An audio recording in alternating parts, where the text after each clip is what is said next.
Las empresas con previsión de pérdidas temporales podrán justificar los despidos indemnizando a sus empleados con 20 días por año trabajado. El Gobierno acerca su postura a la de los empresarios que hasta ahora tenían que justificar pérdidas permanentes y coyunturales. Reforma de los expedientes de regulación de empleo y reforma también del convenio colectivo. Después de 4 meses de negociación sin acuerdo entre sindicatos y patronal, hoy el Consejo de Ministros ha dado luz verde al decreto que cambia de forma sustancial la negociación colectiva. A partir de ahora, empresa y trabajadores tendrán entre 8 y 14 meses para renovar su convenio. Los sindicatos critican un supuesto doblegamiento del Gobierno ante las pretensiones de los empresarios y desde el Partido Popular siguen asegurando que esta reforma no es la que necesita España en estos momentos. ¿Qué tal? Muy buenas noches. Cambio de escenario laboral que parece no convencer a nadie. Tampoco a los miembros del movimiento 15M. Hoy se han concentrado en la sede de la COE y en el Ministerio de Trabajo. Se han encadenado para denunciar lo que ellos consideran la legalización de la esclavitud que supone la reforma de la negociación colectiva. Les hablaremos de las obras en la autovía da Costa da Morte que comenzarán por fin a partir de agosto. El consejero de Infraestructuras ha firmado hoy el contrato con las empresas adjudicatarias. Si se cumplen los plazos, la vía podrá estar operativa a partir de 2013. El consejero ha aprovechado la ocasión para volver a destapar la polémica sobre los plazos del AVE. Ha puesto en duda la capacidad financiera de Adif. Detenidos 3 de los responsables de Anonymous. La Policía Nacional da por desarticulada en España la cúpula del grupo de piratas informáticos. Se les acusa de atacar las páginas web de importantes empresas como el BBVA o PlayStation. El grupo fue capturado cuando planeaba atacar los sitios de PP y PSOE en la víspera de las elecciones del 22M. No eran los pepinos españoles, sino los brotes de soja alemanes. En una granja ecológica de la Baja Sajonia está el origen de la infección por E. coli, que ya ha dejado 30 fallecidos y más de 3.000 afectados. Las autoridades sanitarias alemanas han confirmado definitivamente la presencia de la cepa letal en sus semillas germinadas. El Celta buscará mañana el pase a la final del play-off de ascenso a la máxima categoría del fútbol nacional.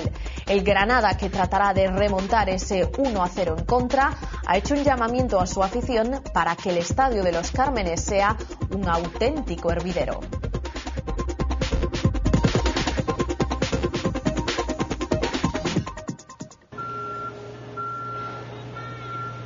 Las empresas con pérdidas temporales podrán presentar un expediente de regulación de empleo. Así lo contempla la última modificación introducida en la reforma laboral que hoy ha sido aprobada por el Consejo de Ministros. Con este cambio, las empresas podrán acogerse a un despido objetivo por causas económicas, con una indemnización de 20 días. Un guiño a los empresarios que hasta ahora tenían que justificar pérdidas coyunturales permanentes. Con este cambio, el despido será más barato.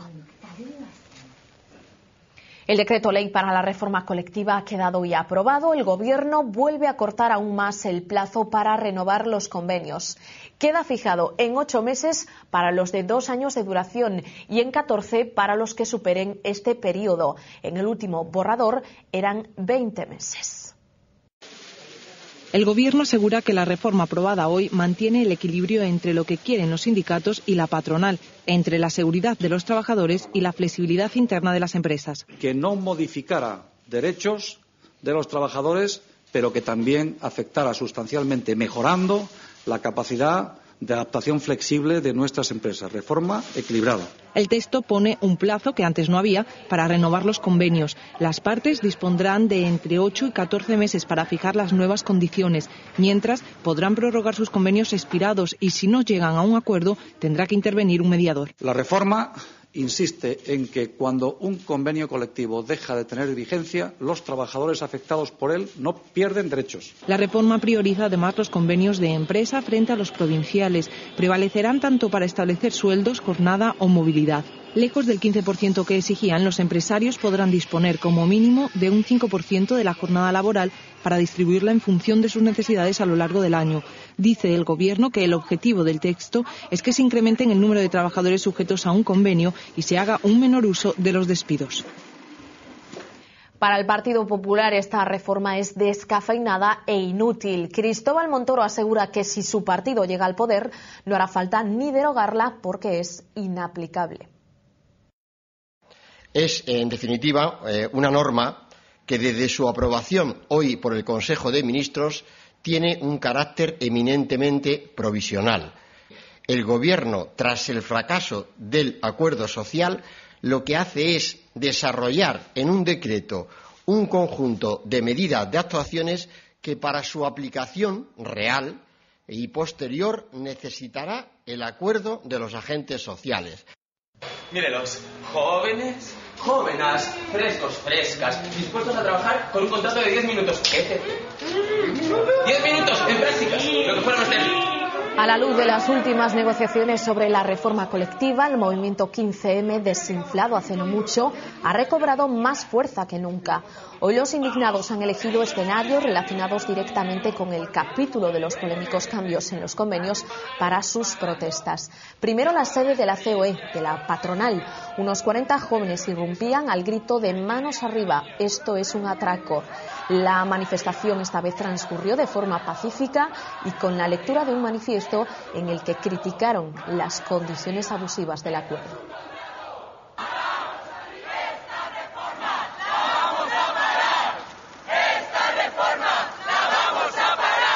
Los indignados también mostraron su repulsa ante la sede del Ministerio de Trabajo.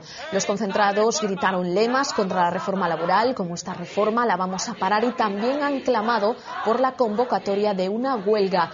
Lectura de manifiesto con los brazos en cruz después y petición de entrevista al ministro Valeriano Gómez.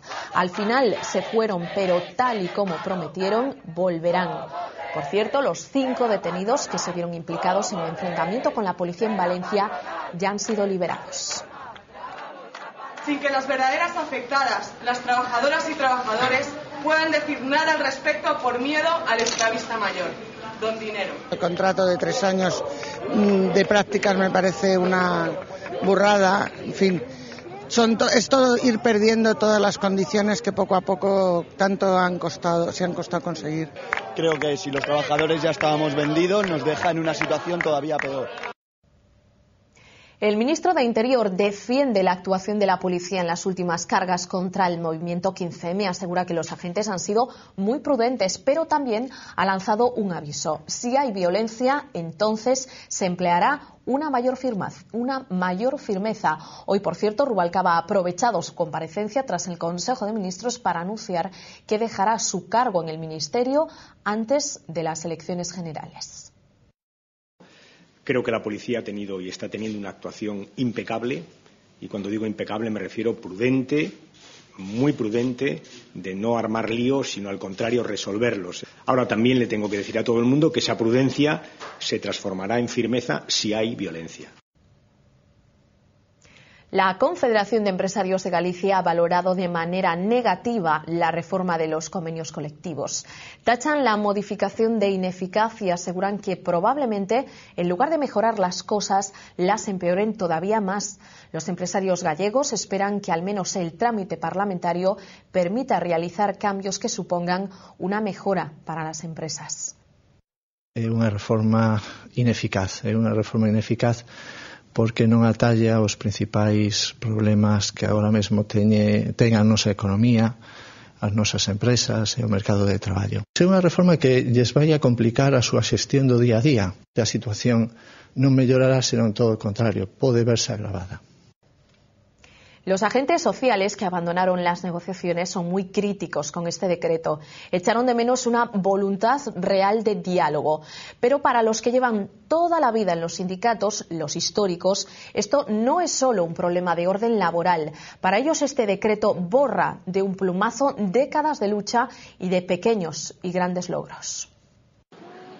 Comisiones Obreras y UGT lo tienen claro. Las negociaciones terminaron porque había una parte que realmente no estaba interesada en dialogar, una parte que buscaba una oportunidad. Bueno, pois o mellor está máis o interés individual ou político, prima máis co interés general. E iso beneficiar, bueno, pois aos empresarios no sentido de que van a ter pois os mesmos ou dende logo máis beneficios. Ambos coinciden en que había que mejorar la negociación colectiva, pero con calma y diálogo, porque dicen las imposiciones no dan buen resultado. Otra perspectiva tienen quienes militan desde hace décadas en un sindicato, los que hace 40 años luchaban contra viento y marea por unos mínimos derechos que hoy se esfuman. Unha loita tan ejemplar como levamos os traballadores en España, ahora con un decreto se nos quiten anos de loita, como se nos quitou ca reforma laboral. Y hay quien va más allá. Individualizar de tal forma as relacións traballador-empresa e suprimir o sindicalismo de clase que iríamos ao século XIX. La CIGA no participó en las negociaciones, pero advierte de que aquí tendrá especial repercusión la prioridad del convenio de empresa sobre el sectorial. Esto hará que los trabajadores de las pequeñas firmas, muy numerosas en Galicia, queden a expensas de la voluntad del empresario y sin la posibilidad de contar con apoyo sindical. Esta reforma puede suponer un varapalo para las empresas que ya estaban en una situación complicada. Un ejemplo, el clúster del sector del granito de Oporriño, que viene arrastrando problemas relacionados con las condiciones laborales de la plantilla. El clúster del granito en Oporriño llevaba varios años luchando por mejorar las condiciones de sus trabajadores. Este convenio levaba vencido dentro do ano 2009. Ao longo do ano 2010 sufrimos a negativa por parte da patronal do sector a negarse a sentarse a negociar o convenio ata o mes de novembro, no cual se aperturou a mesa, e dentro do mes de novembro ata a data de hoxe pois celebramos 8 reunións. Tras varios días de encierro como protesta, la Xunta de Galicia accedió a intermediar en las negociaciones, algo muy esperado por los sindicalistas. Agardamos en primer lugar disposición para mediar en esta situación que atopamos sin sentido. A realidade é que o que están demandando os traballadores non é máis alá que cumplir o convenio xeral do sector da construción. Los representantes sindicales denunciaron que los empresarios pretendían variar algunas de las condiciones laborales. Ahora, con la reforma del convenio colectivo, las cláusulas de trabajo están en el aire. Y tan en el aire, con el borrador en la mano, no pueden adelantar nada por el momento. En función dos borradores que tiñamos antedito da información que temos ao respecto, pois evidentemente non estamos satisfeitos. Habrá que esperar que piedra a piedra vayan construyendo el camino hacia las mejoras laborales.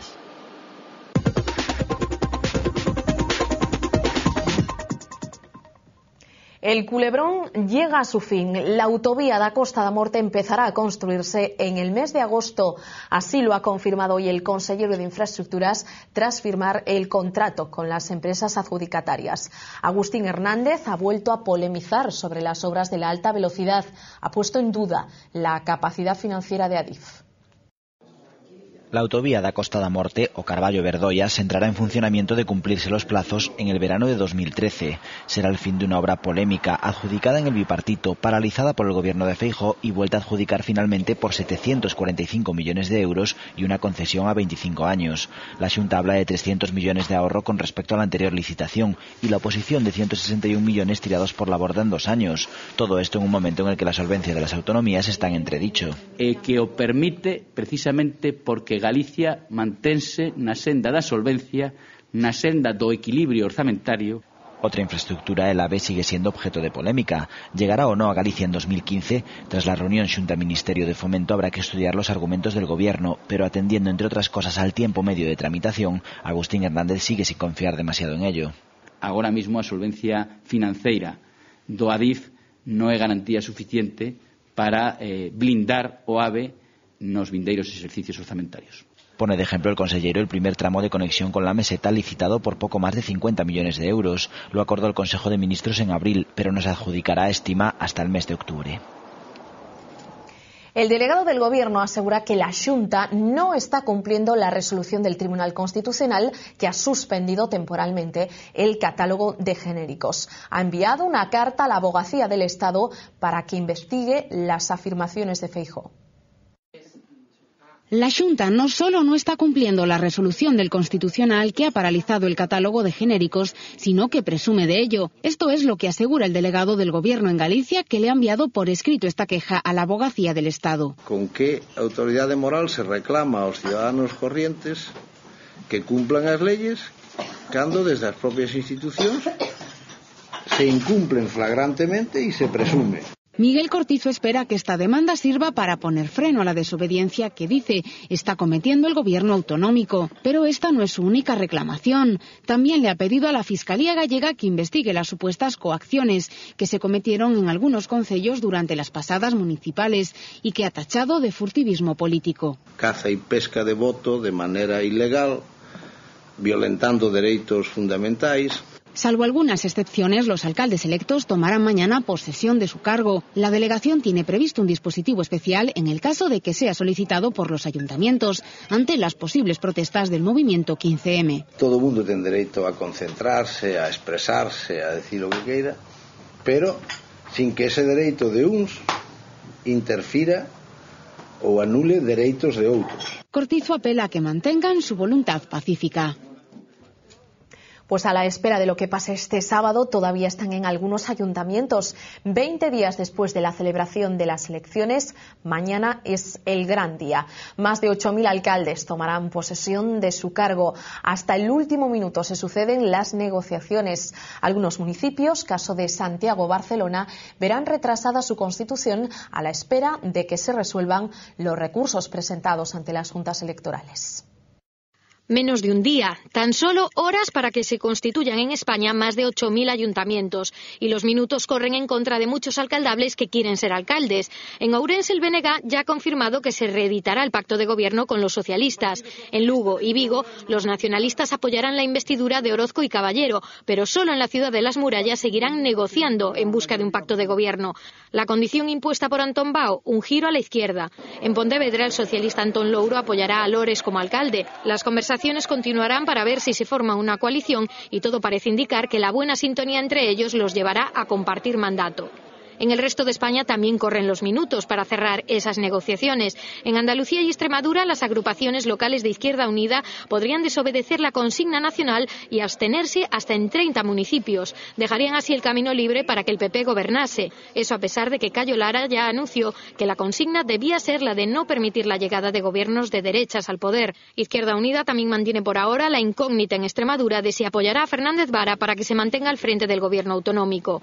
En el País Vasco, socialistas y populares se han unido para intentar que Bildu no llegue a la alcaldía de San Sebastián, pero parece que no van a contar con la ayuda del PNV, imprescindible en este caso, y que se niega a participar en pactos cuyo único fin sea excluir a los radicales nacionalistas. Así, todo parece indicar que Bildu podría llegar a gobernar en 88 ayuntamientos del País Vasco y Navarra. Miles de familias se quedarán este año sin una plaza para sus hijos en las guarderías públicas. Entre las escuelas financiadas por la Xunta, las guarderías municipales y los centros dependientes del Consorcio Galego de Benestar, son 7.000 las peticiones que se quedan este año en lista de espera. Hacerse con una plaza en una guardería pública se ha convertido en toda una misión imposible. Dificilísimo. Hoy por hoy no puedes tener un hijo porque no tienes dónde meterlo. No hay guarderías públicas y es impresionante los papeles que te piden y la cantidad de cosas que te exigen, ¿no? 2.600 solicitudes se han quedado a la espera de conseguir plaza en una escuela infantil del Consorcio Galego do Benestar. Una demanda que se incrementa en las guarderías que dependen directamente de la Xunta, donde el número de solicitudes sin cubrir asciende a 3.600. La falta de plazas, que también se da en las escuelas municipales, hace que en total Galicia deje este año 7.000 peticiones a la espera. Considero que hay pocos centros y demasiada gente, ¿no? Un buen ejemplo de ello nos lo encontramos en esta escuela del barrio Vigués de Coia. Acapara el 40% de la demanda en la ciudad olívica. En total, 622 niños solicitaron este año plaza en el Rosalía de Castro. De ellos, 508 se quedaron fuera, engrosando una larga lista de espera que duplica a las de otros centros públicos de la ciudad. El hijo de Jessica tuvo que pasar primero por un centro privado antes de poder matricularse aquí. Tenía que ir a la guardería sí o sí, lo tuve que meter en una privada. Y que sale mucho dinero. El hecho de que haya padres que soliciten plaza en varios centros hace que la lista definitiva se reduzca notablemente. La Xunta cifra en 4.000 el número de niños que se quedarán sin plaza. La ley de muerte digna entra en su fase final. El Consejo de Ministros ha remitido hoy el texto al Parlamento, que tendrá que darle la aprobación definitiva. La norma establece que las personas que están en estado terminal puedan decidir el tratamiento que quieren recibir en el final de su vida. El paciente tendrá también derecho a saber el estado real en el que se encuentra.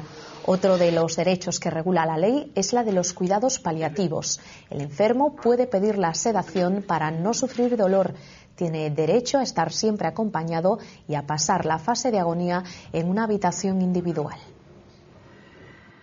Parecenos un avance como lógico con respecto a leyes anteriores, ¿no? No sentido que concretiza unha serie de situacións claras e detalladas nas que se pode atopar un enfermo terminal ao final da vida.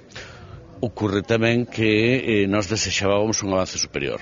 Entendemos que non chega a todo tipo de situacións, non chega a todo tipo de circunstancias e siguen perdendo as persoas máis débiles, que son as persoas incapacitadas. Les hablamos ahora de un triple atropello en Cambados. Un vehículo arrollaba hoy a una mujer embarazada y a sus 2 hijos. Cruzaban por un paso de peatones.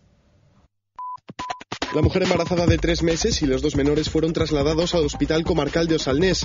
Los pequeños tienen contusiones en las piernas y heridas en la cara. Su madre sufre problemas de cervicales y heridas en rostro y manos. El conductor del vehículo que los arrolló declaró que no pudo ver cómo cruzaban el paso de peatones porque quedó deslumbrado por el sol. Comienzan los trabajos de construcción de la última fase del nuevo puente sobre el Miño, a su paso por la ciudad de Lugo. Desde hace unos días se llevan a cabo las pruebas de resistencia de esta infraestructura, construida a la altura de la Nacional Sexta. La fecha de su inauguración está prevista para el 24 de este mes. Cuando entre en funcionamiento, el puente romano se cerrará al tráfico para comenzar su proceso de rehabilitación. Hasta 300 personas están siendo interrogadas en la operación contra la compraventa ilegal de cobre en Pontevedra.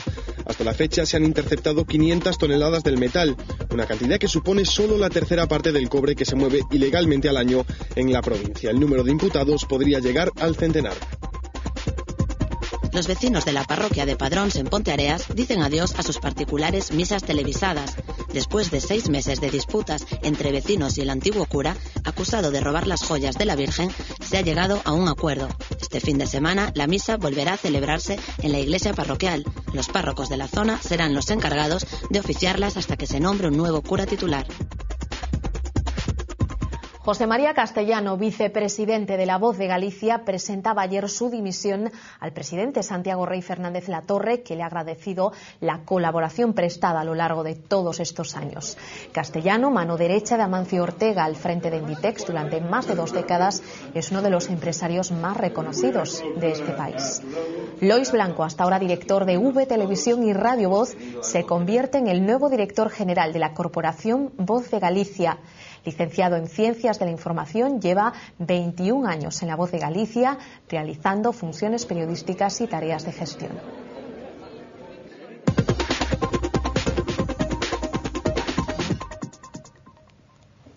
La cúpula de Anonymous en España ha quedado desarticulada. La policía ha detenido a 3 miembros en Gijón, Barcelona y Valencia. Esta organización está detrás del ataque a numerosas páginas web, como la de Sony, la del BBVA o la del Ministerio de Cultura.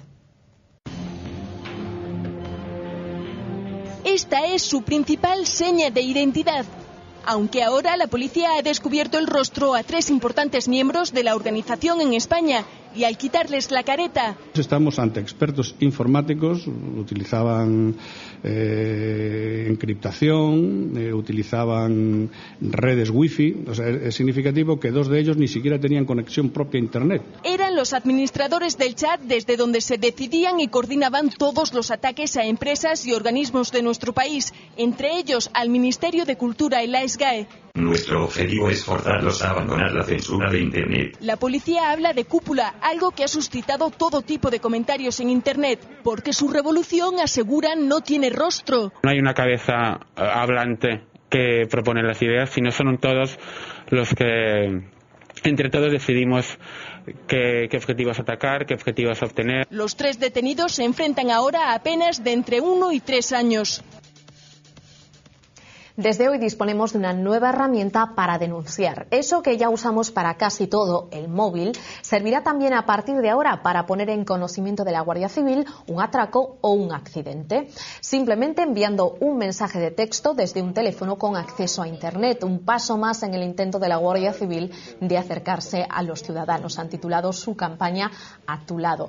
Además de denunciar, el usuario puede también recibir alertas y localizar los acuartelamientos de la Guardia Civil que le queden más cerca. Francisco Camps no será juzgado junto al resto de los implicados en la trama Gürtel. Así lo ha decidido el Tribunal Superior de Justicia de la Comunidad Valenciana.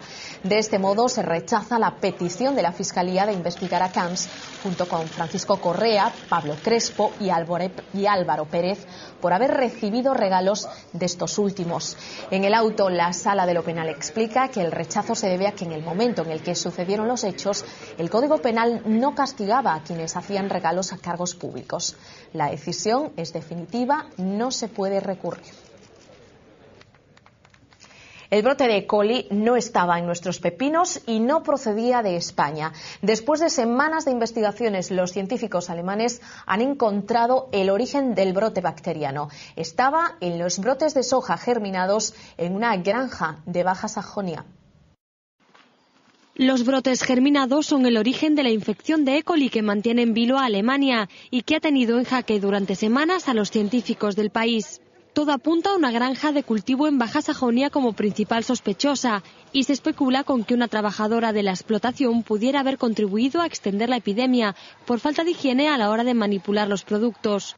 Se cierra así un primer capítulo de la llamada crisis del pepino, que ha causado pérdidas millonarias a los agricultores españoles. La Comisión Europea ya ha asegurado que Alemania no exportó a otros países semillas germinadas de esa granja.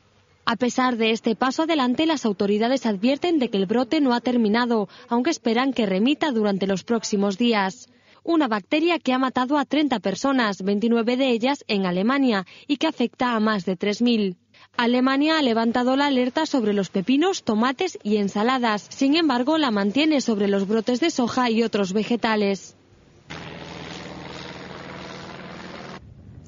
De esta original manera, una empresa hortofrutícola de Málaga ha querido mostrar su apoyo a las verduras españolas. Y lo ha hecho así, con una avioneta y un escueto lema: "Estamos contigo, pepino". Cientos de bañistas que disfrutaban de la playa de un día de sol han sido testigos de la campaña de promoción.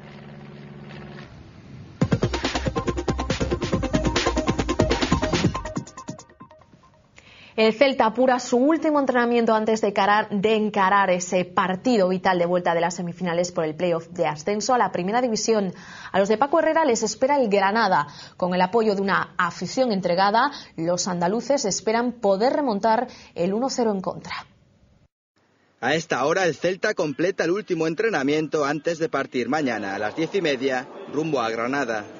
A Granada, sí, no al infierno. Tampoco nos espera ningún tipo de infierno, ¿no? Nos espera un equipo muy motivado, espoleado por su gente, lógico y normal, y nosotros tenemos que intentar que esa ilusión o esas ganas frenárselas en el campo mediante juego, no hay otra forma. El Granada fue en Liga el mejor equipo en casa y el Celta el mejor visitante. Herrera podría repetir planteamiento e incluso alineación. En Granada siguen pendientes de Alex Geijo. Es una cuestión que se la tiene que preguntar usted al médico, a los médicos del club. No les sabría contestar. El Celta buscará marcar para decantar la eliminatoria. Hemos marcado prácticamente en todos los campos y eso nos da mucha confianza, y el saber que si marcamos un gol ahí en Granada tienen que hacernos 3, ¿no? Es muy complicado.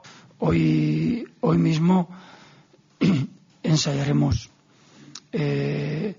penaltis, es algo que no podemos obviar, que no podemos olvidar.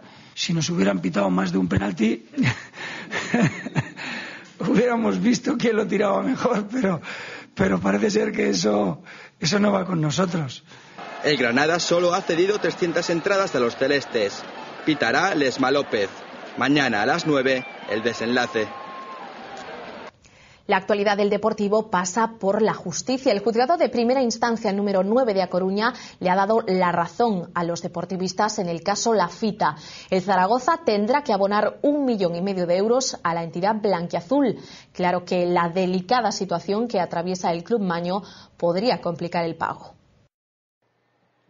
Casi 2 años después de que Ángel Lafita se marchase al Zaragoza, el juzgado número 9 de A Coruña ha dado la razón al Deportivo en el contencioso que mantenía contra el cuadro maño y ha condenado a este a pagar 1.480.000 euros por el segundo plazo del traspaso del atacante.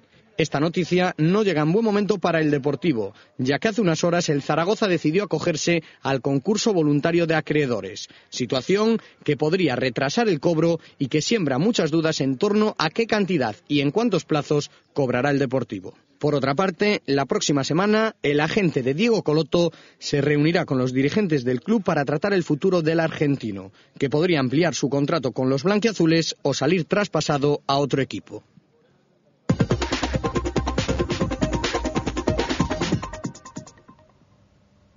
El Museo Municipal de Ourense acoge hasta este domingo la obra de Fátima Fortea. La muestra recibe el título de una locución latina, Se tibi terra levis, que la tierra te sea leve.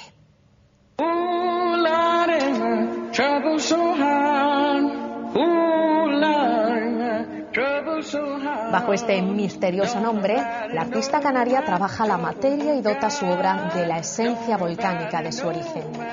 Formas geológicas humanizadas y un cromatismo vivo componen sus esculturas y conectan con un pasado de megalitos y tótems.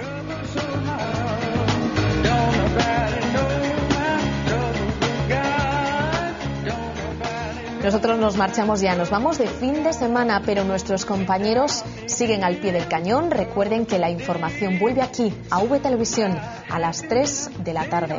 Que descansen.